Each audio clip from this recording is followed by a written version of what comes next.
Vamos orar ao Senhor, dar início à nossa escola bíblica.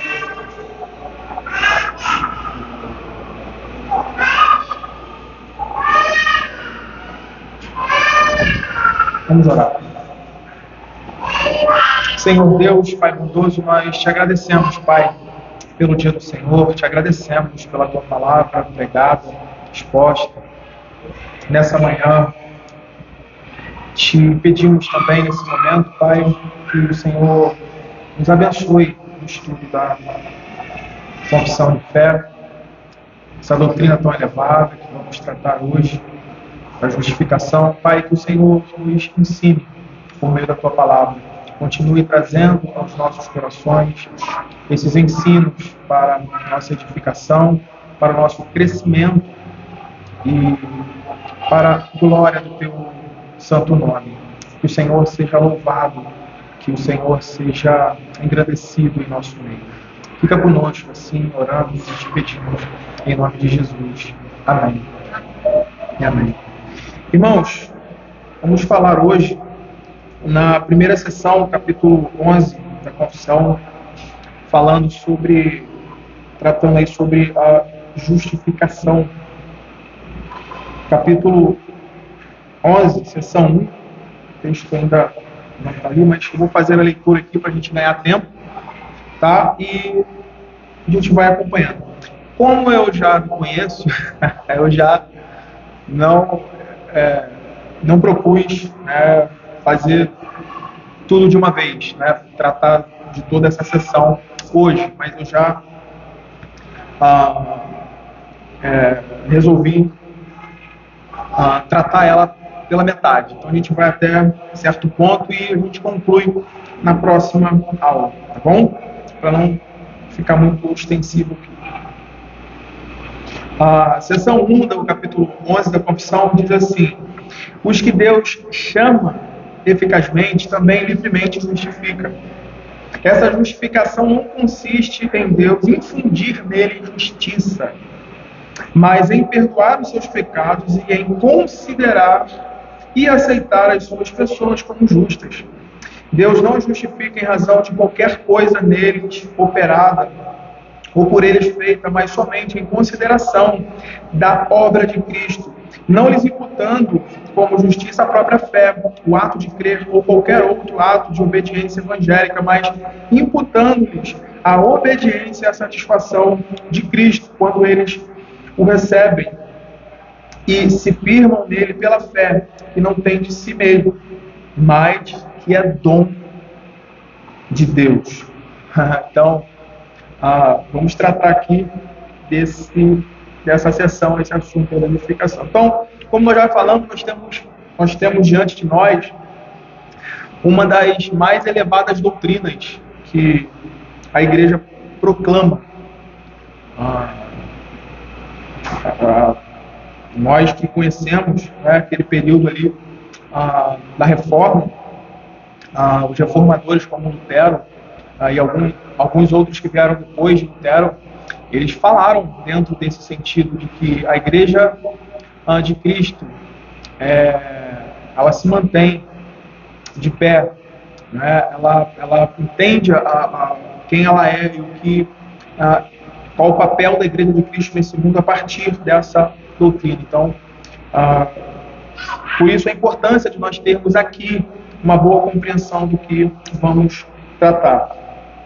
E essa sessão, ela está seguindo aí a lógica doutrinária da confissão, e todo o pressuposto que sustenta o nosso desenvolvimento da soteriologia, que é a doutrina da salvação. Então, está incluso aqui, está embutido aqui, que são os eternos decretos de Deus, onde podemos saber que Deus está no tempo, executando o seu plano, salvando, chamando os seus eleitos, e trazendo-os à vida, reunindo-os, chamando-os à vida por meio da pregação do Evangelho.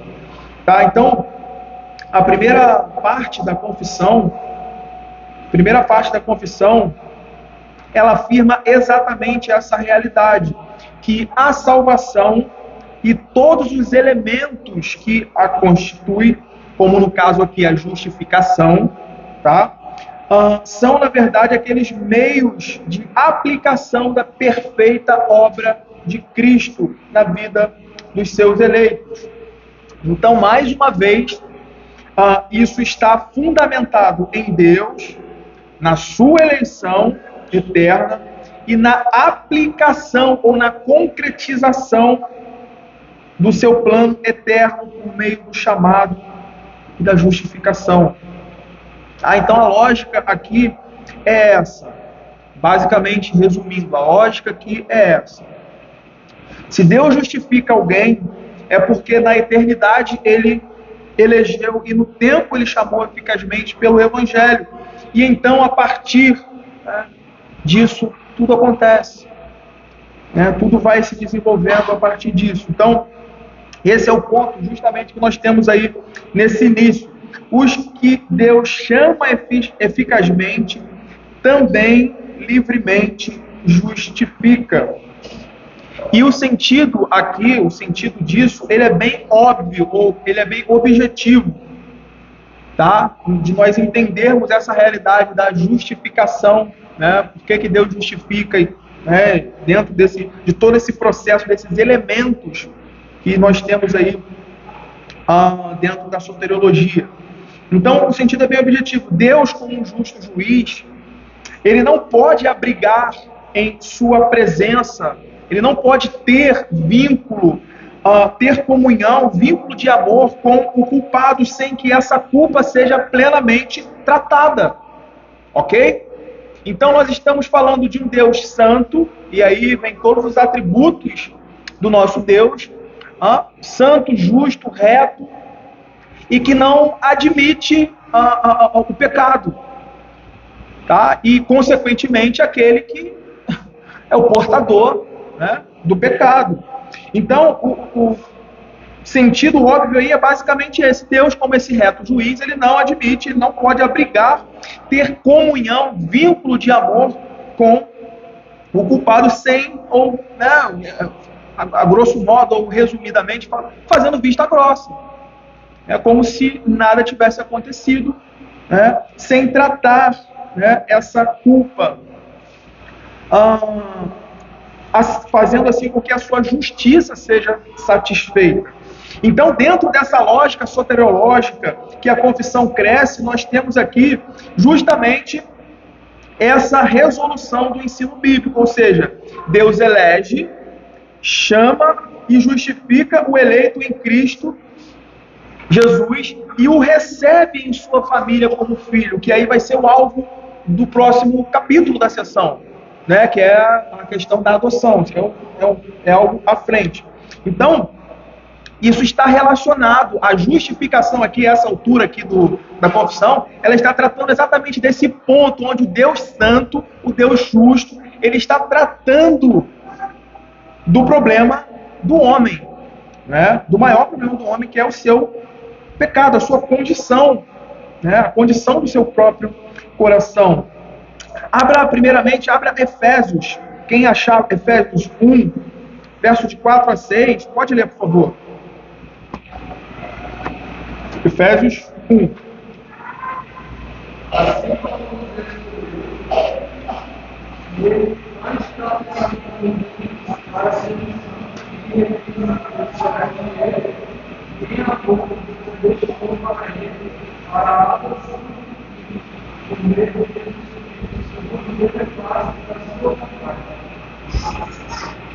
perfeito. Então, o texto aí de Efésios, ele está apontando nessa direção. Esse Deus que elege, chama, justifica, então ele recebe, então, essa pessoa em sua família, como filho amado.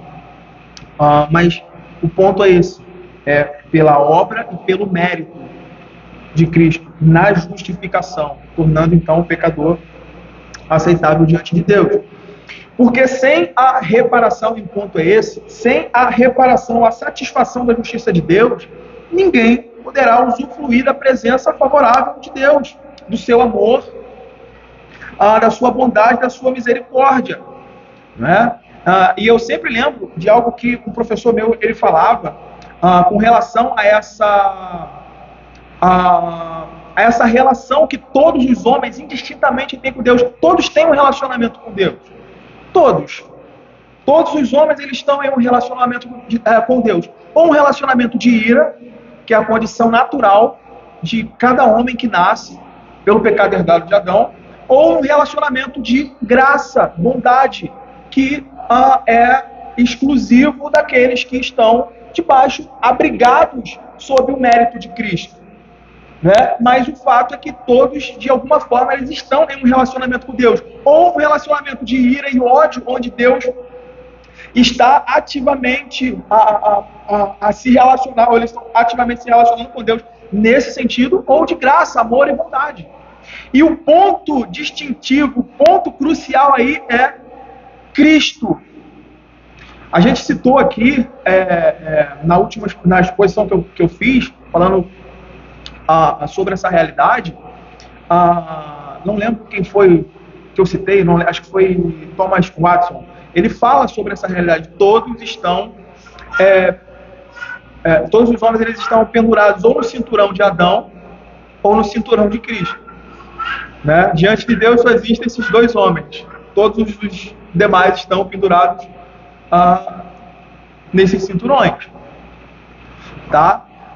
Ligados ou ao primeiro Adão ou ao segundo, ao nosso Senhor Jesus. O fato é que sem a obra de Cristo, sem o mérito de Cristo nos cobrindo favoravelmente, a relação que teríamos com Deus seria exatamente essa, de ira, de justiça e de ódio.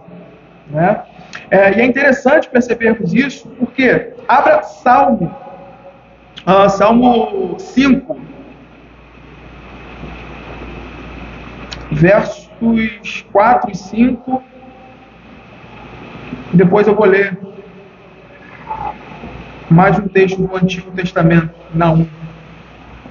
Mas veja o que diz o Salmo 5. Vai dizer, pois tu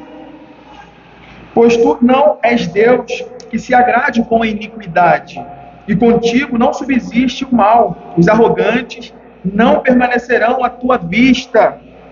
Aborreces aí o termo que é empregado aí é odeia, é ódio. Né? É ódio mesmo a todos os que praticam a iniquidade.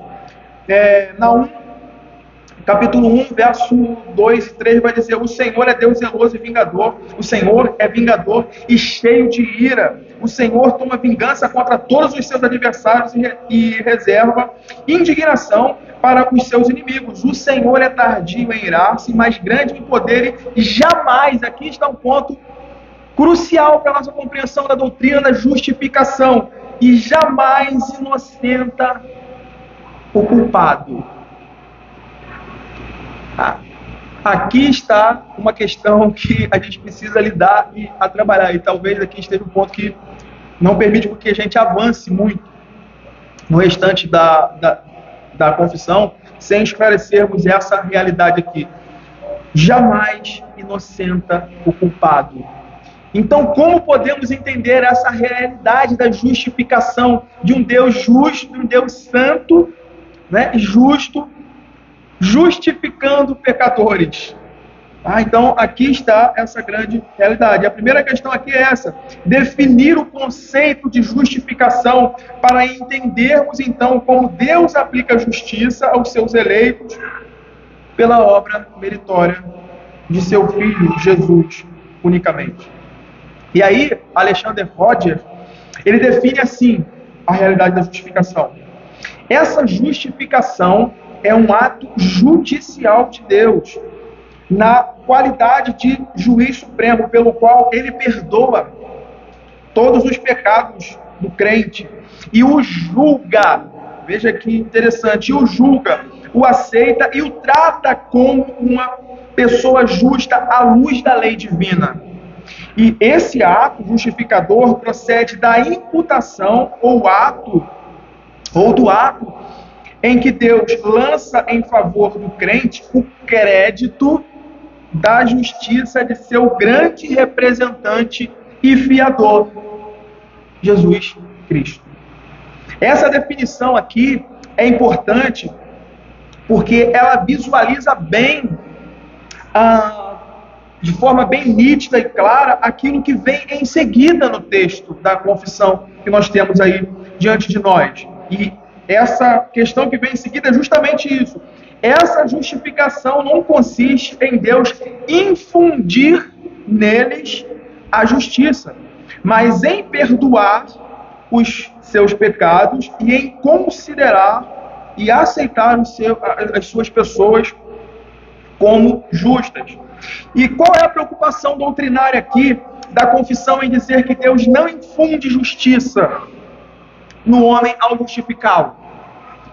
Qual é o ponto aqui de preocupação doutrinária os teólogos de Westminster não darem, não, no caso não, darem ênfase a essa realidade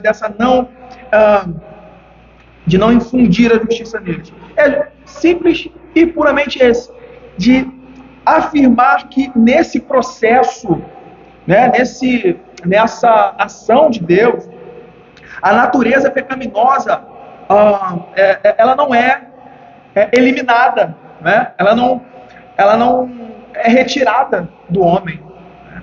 Ela não sai, mas de uma forma que nós vamos ver posteriormente, ela permanece ali, né? Ela não é removida, mas agora o homem é considerado justo diante de Deus. Então, o ponto aí dessa afirmação de não infundir a justiça é justamente esse. O justificado, em decorrência da justificação, ele não sofre uma espécie de modificação interna de sua constituição humana, tornando-se impecável ou impoluto, né? A natureza permanece, né, com ele. A natureza pecaminosa permanece com ele. Ela vai permanecer ali. Então, o ponto aí é observarmos isso. A encarnação, morte, ressurreição e exaltação de Cristo, cujos benefícios o Espírito Santo aplica nos eleitos, vocacionados e justificados, não os isenta da contaminação do pecado, mas então os livra de seus malefícios destruidores da vida espiritual que impede, né, que trazem ali ou fazem barreiras à reconciliação com Deus. E é interessante observarmos isso, porque o fato de continuarmos pecadores depois da regeneração é algo que dentro da história da igreja teve muita dificuldade das pessoas entenderem, né? Teve muita dificuldade, teve muita discussão e divisões, né, a partir dessa realidade, de que a partir do momento em que o homem é justificado, né, não acontece uma coisa lá do tipo, né, a sua constituição de alguma forma é mudada e ele agora não pode mais pecar. Não, a natureza permanece com ele, né? Então nós vamos ver como isso acontece. Então o fato de continuarmos pecadores depois da regeneração é o que nos leva ao conhecimento das nossas fraquezas e com isso a busca diária da misericórdia do Salvador, não é? A necessidade permanente da confissão de pecados, de perdão de pecados, né? A prestação de culto ao Redentor e exclusivamente a Ele como o nosso Redentor. Ou seja, traduzindo, né, de estarmos sempre recorrendo aos meios graciosos concedidos por Deus nessa união com o seu povo. E aí é interessante o que alguns reformadores eles trataram a respeito disso. Nessa ação de Deus, nós somos ao mesmo tempo, simultaneamente, justos e pecadores. Então, voltando àquilo que nós acabamos de ler lá em cima na confissão, não infundindo, em Deus não consiste em Deus infundir nele justiça, é exatamente isso, né? Nós somos justos e simultaneamente pecadores, tá? Então o ponto aí é esse. Antes de avançar, vou deixar o Cruz falar. Pode falar, Cruz. Você tratou essa questão da a justiça, temos como homem, né? Temos que a obra da justificação for não podemos usar a sua natureza. Porém, na perfeição divina, Deus seria muito difícil a justiça do homem. Porque já queria a coisa fazer como se fosse sim. Então, para Deus, quando eu tenho falado, aceitar o pecador é para justiça. Então, não pode simplesmente distribuir um perdão sem. A gente vai tratar aqui. Perfeito. Contra a própria natureza de Deus. Perfeito. Então, é possível. Deus permanecer santo sem Cristo, né? Sem Cristo. O ponto aqui é esse. Perfeito. Então, esse aí é o ponto. E aí eu volto àquela questão que eu falei, que isso teve muita dificuldade na história da igreja a respeito disso. A igreja romana, desde o Concílio de Trento, ela rejeita essa noção forense de justificação como sendo eles tratam como uma ficção legal, né? Uma ficção legal. Então, eles não entendem essa realidade. Roma não consegue aceitar que uma pessoa pode ser, ao mesmo tempo, justa e pecadora. Na compreensão romana dessa doutrina, uma pessoa é ou justa ou pecadora. As duas coisas, ao mesmo tempo, elas não podem ser. Tá? Então, o ponto aqui da defesa e da escrita dessa confissão, tratando sobre isso, é exatamente esse. É mostrando o que isso representa, de fato. Né? O crente, o eleito, ao receber essa justiça de Cristo, ele não tem essa natureza removida e agora ele é só justo. Mas ele recebe esse novo princípio de vida e eles estão ali. Né? Ele vai caminhar ali. E aí a gente vai vendo os desdobramentos disso. Né? Irmãos, e como isso às vezes é acatado por grande parte dos cristãos?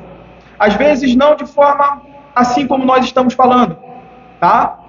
Às vezes não tão claramente ou abertamente como nós estamos nomeando aqui, mas mesmo dentro dos meios ditos reformados. Quando você conversa com determinadas pessoas, essa compreensão ela está de alguma forma lá no fundo enraizada, dando base e o fundamento para algumas formas de pensar e de levar a vida cristã a partir de um pressuposto equivocado de justificação da obra de Cristo. Ok? Então, mesmo entre aqueles ditos reformados, existe essa realidade ainda brigada. Muitos cristãos hoje são moldados pelo catolicismo romano nessa parte, que em certo sentido eles entendem a justificação como algo infundido neles e agora eles se tornam bons o suficiente para serem salvos. E o que vem disso é exatamente essa ideia de que eles estão fazendo por onde serem salvos. No final desse fio aí, desse pensamento do catolicismo, desse pensamento católico romano, no final dessa cordinha aí, lá no finalzinho, ou ele é pecador, ou ele é justo. Os dois não tem como. No final é exatamente isso. Né? Que Deus infundindo isso, então eles se transformam em algo que agora eles podem ser aceitáveis, justificáveis. Eles são bons, são justificáveis diante de Deus. E é por isso, por eles serem bons agora, a partir deles, dessa realidade nova deles, então eles podem, pelas boas obras, serem salvos. Resolvendo então o seu problema de serem aceitos por Deus com base nas suas obras. O fundo disso, o fundo dessa realidade, vem disso. Vem dessa distorção, dessa má compreensão do que de fato é a justificação diante de Deus. E o ponto do ensino bíblico que a confissão afirma aqui, enxerga, visualiza e ensina aqui, está expressamente ensinando aqui, é que é esse, que Deus não recebe, Deus não nos recebe porque nos tornamos bons. Deus não nos recebe em sua presença favorável porque nós nos tornamos bons ou justificáveis diante dele, mas porque seu Filho justo, por natureza, assumindo o nosso lugar, assumindo-nos, morreu em nosso lugar e nos apresenta, viveu toda uma vida de obediência à lei de Deus, aquilo que nós nunca poderíamos fazer, ok? Ele viveu pela nossa retidão e morreu pela nossa culpa, pagando, quitando, satisfazendo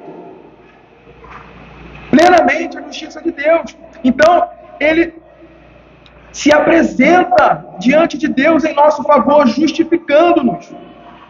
Então, não somos justos por nós mesmos, por uma espécie de alteração interior. Então, a partir de então, nós somos justos.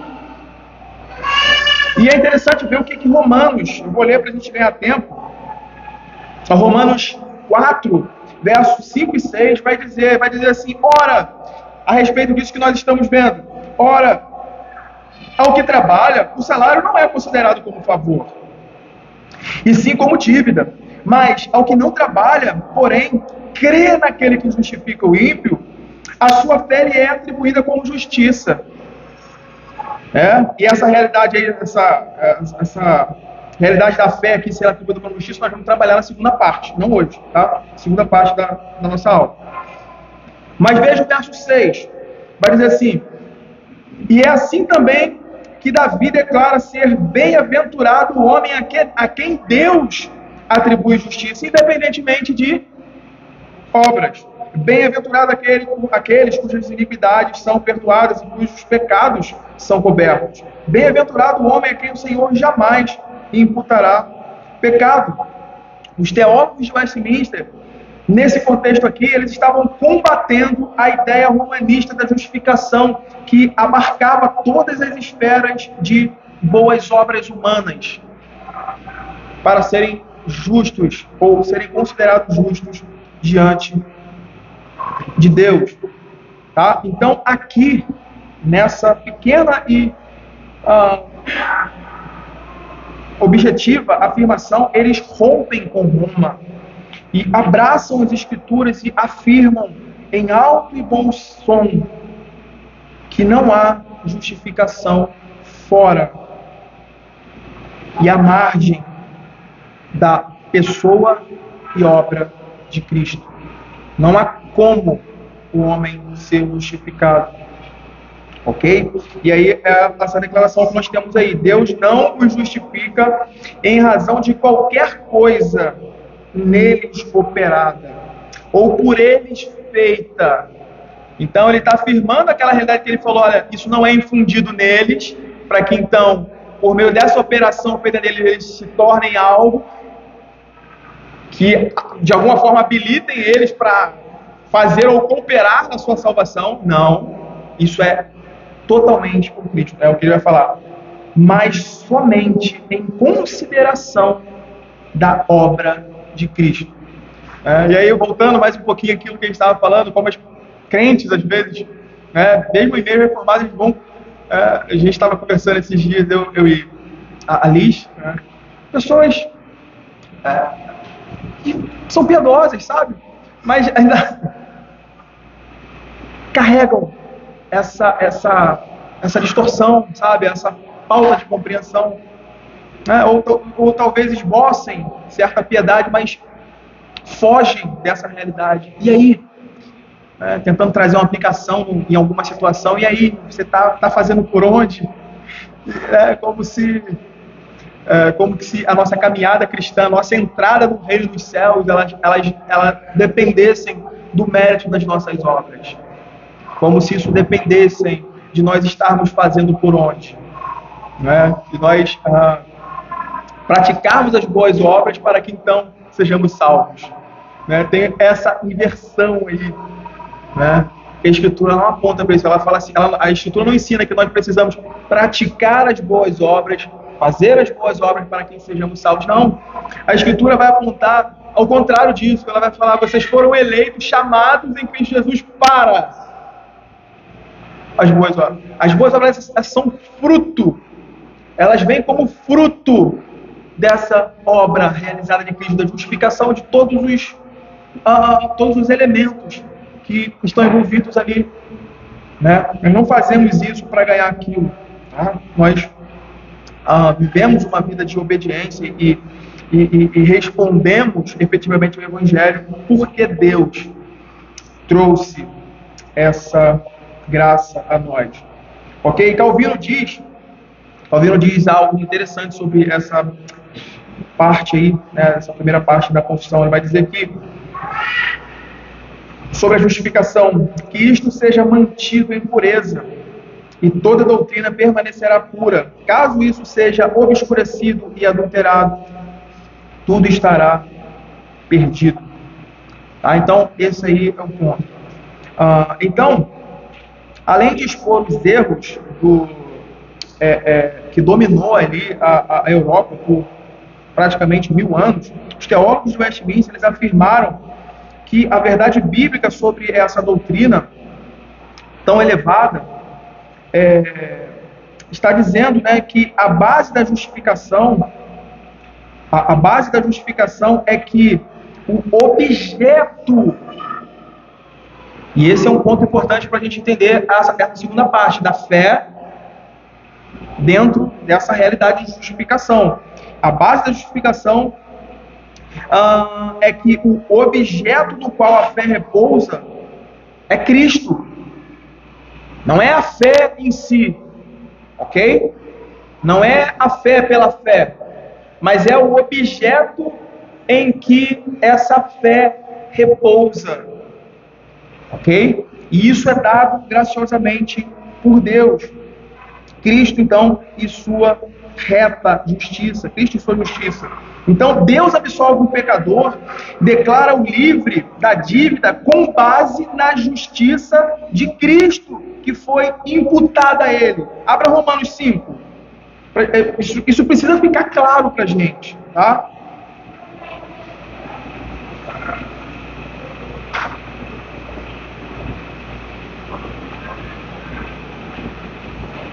Quem achou Romanos 5, 12, 15 e 17, por favor? Portanto, assim como por um só homem entrou o pecado no mundo, pelo pecado, a morte, assim também a morte passou a todos os homens, porque todos os pecados. Todavia, não é assim, não gratuito, como a ofensa, mas pela ofensa de um só homem, muito mais a graça de Deus, então pela graça de um só homem. Jesus Cristo foram habitantes sobre todos. 17. Pela ofensa de um só homem, uma morte, muito mais os que recebem a abundância da graça e o dom da justiça reinarão comigo por meio de um só, a saber, Jesus Cristo. Então, esse aí é o ponto. Tá? A fé dos eleitos, a fé que é dada aos eleitos, ela repousa não em si, ou não em sua possível condição de fazer ou de executar alguma coisa, mas ela repousa na pessoa e obra de Cristo. E aí, a figura que temos aqui quando falamos de justificação, é literalmente essa, gente, de um tribunal.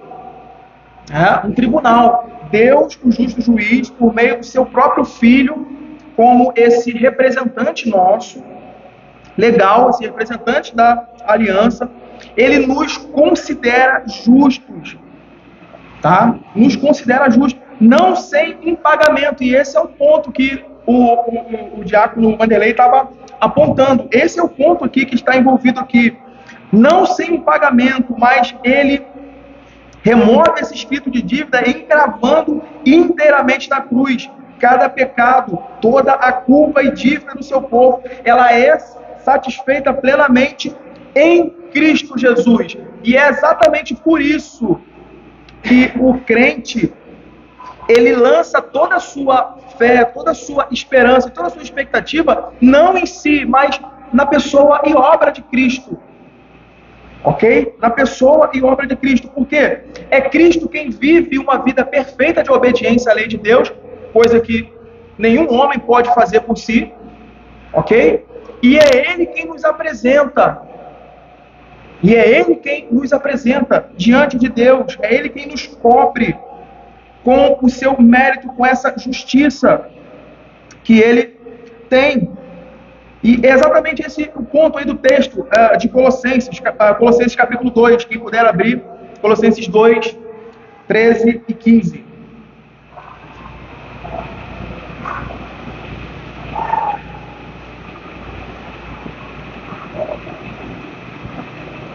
E a vós outros que estáveis mortos pelas vossas transgressões e pela incircuncisão da vossa carne, nos deu vida juntamente com Ele, perdoando todos os nossos delitos, tendo cancelado o espírito de dívida que era contra nós e que constava de ordenança, o qual nos era prejudicial, removeu inteiramente, encravando na cruz, e despojando os principados e potestades, publicamente nos pôs ao desprezo, triunfando dele na cruz.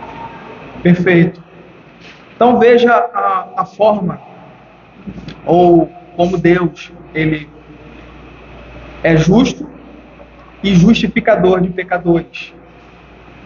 Quando você olha para esse cenário, para essa realidade que Colossenses aqui está nos apresentando, nós vemos essa realidade muito clara diante de nós. Muito clara diante de nós. Naquela cruz não estava somente o nosso escrito de dívida. Foi encravado, foi o nosso Salvador encravado e o escrito de dívida que nos era contrário. A lei que nos condenava foi ali, juntamente com ele, encravado naquela cruz.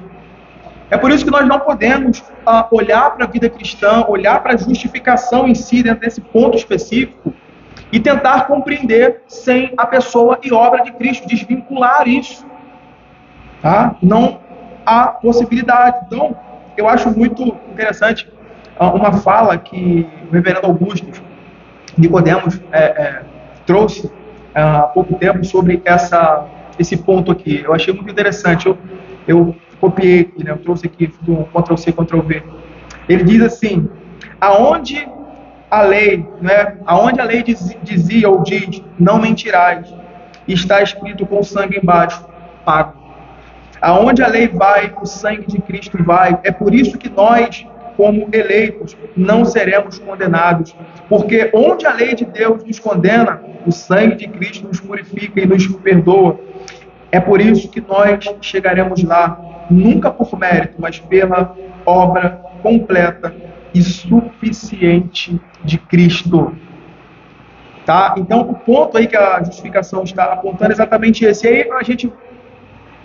voltando, para a gente fechar aqui, alguns capítulos atrás da confissão, no capítulo 8, seção 5, nós temos exatamente essa resolução aí.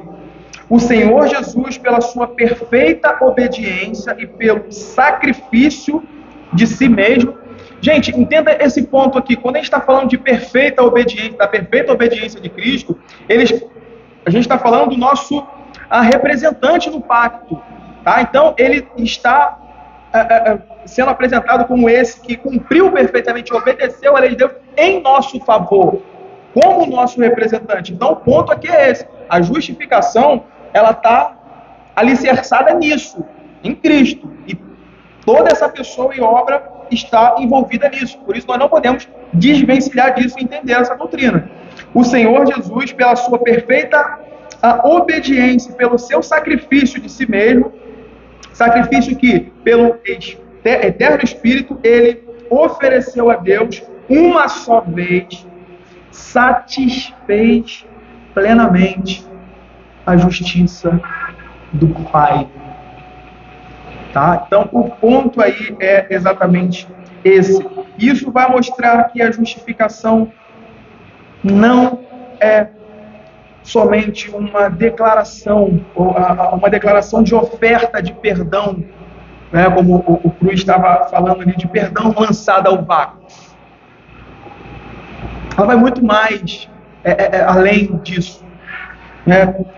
Ela não é uma declaração ao vácuo de oferta de perdão sem a provisão da oferta pela culpa, mas a justiça de Deus se manifesta justamente nisso, que Deus, o justo juiz, provê a oferta pela culpa, o seu próprio Filho.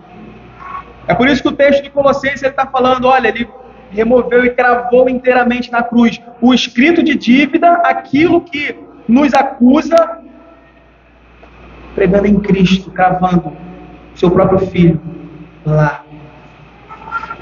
Ele não simplesmente declarou o perdão, lançou o vácuo, está perdoado. Mas ele mesmo oferece essa oferta pela culpa em seu próprio Filho. E aqui está essa beleza esplendorosa do Evangelho que nós anunciamos, que é Deus justificando pecadores. Deus justificando pecadores. Isso engloba, irmãos, cada ato que envolve a pessoa e a obra de Cristo. Pois foi justamente para isso que ele veio. Para a gente encerrar, e aí para encerrar mesmo, tá? Não vou avançar além disso, eu acho muito bom e pertinente aqui a fala de R.C. Sproul sobre isso. Tá? Ele vai falar que, interpretando ali Mateus 3, verso 15, ele vai dizer que foi justamente para isso que Cristo foi enviado, para cumprir toda a justiça. Cumprir toda a justiça. E aí R.C. Sproul ele diz o seguinte: na obra da redenção, Deus não enviou Jesus ao mundo na sexta-feira santa e disse, morra pelos pecados do seu povo e isso resolverá o problema. Não. Jesus não só teve que morrer pelos nossos pecados, mas teve que viver pela nossa retidão e justiça. E esse é o ponto da justificação. Tá? Esse é o ponto da justificação.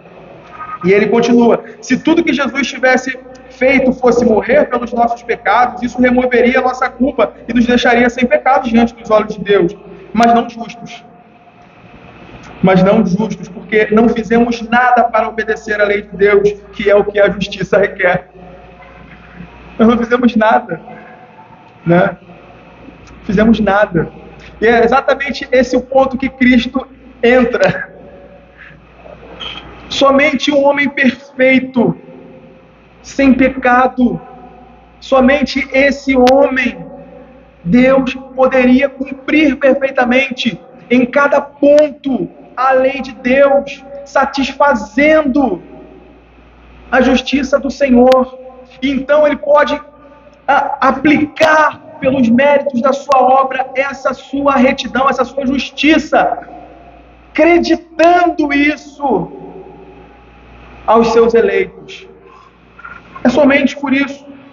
Então, além de obedecer à lei de modo perfeito por toda a sua vida em nosso favor, Cristo tomou também sobre si mesmo os sofrimentos necessários para pagar a penalidade pelos nossos pecados. Eu termino com essa fala de Sproul. A obra de Cristo envolveu mais do que oferecer uma expiação para pagar pelos pecados do seu povo, ele também teve que cumprir toda a justiça a fim de merecer as recompensas da aliança para si mesmo e para aqueles a quem representou. Para Cristo ser nosso Salvador, ele não só teve que morrer pelos nossos pecados, como teve também de viver uma vida de obediência para que pudesse ser nossa justiça, como diz o livro de a carta de Paulo aos Coríntios. Então, fechando aqui, já passei 2 minutos, a próxima parte nós vamos ver a realidade dessa justificação sendo desenvolvida, né? Ali aquela parte, Deus não justifica em razão de qualquer coisa neles operada, mais abaixo, né? Porém somente em consideração à obra de Cristo, não lhes imputando como justiça a própria fé, o ato de crer ou qualquer ato de obediência evangélica. Nós vamos desenvolver a partir daí, mas tendo isso aqui como base ou pano de fundo daquilo que a confissão está ensinando. Vamos orar ao Senhor. Pai, nós te agradecemos pela tua palavra, te agradecemos, ó Pai, pelo estudo da tua palavra, que o Senhor continue aplicando em nós esse ensino para a tua glória, para a nossa edificação, para nosso crescimento, para o teu reino, que o Senhor, Pai, seja engrandecido no meio do teu povo. Assim oramos, pedimos que o Senhor continue conosco no restante desse dia e que o Senhor nos dê um momento, logo mais, para a tua glória, reunidos com o teu povo. Assim oramos, gratos em nome de Jesus. Amém.